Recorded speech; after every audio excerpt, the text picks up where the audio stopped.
لا يا لا لا لي لا لا لا لا يا لا لا لا لا لا. ارحل بنا يباعنا للسوداني البشير. الكاس العنصر اساسي عندكم ولا يبونك ترحل؟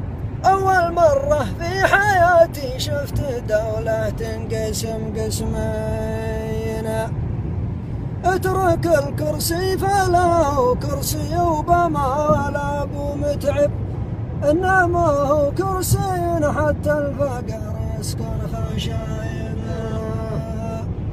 وان زعلتوا يا اهل السودان فارجوا العذر واحد واحد، الغلط محذور واما وجهت الانظار جايزه. ان بقيتوا تحت حكم الرئيس اللي ما ينفذ حكمه، فالحذر كل الحذر بعض الدول لا تامنونا. فالحذر كل الحذر بعض الدول لا تامنونا. سلامتكم.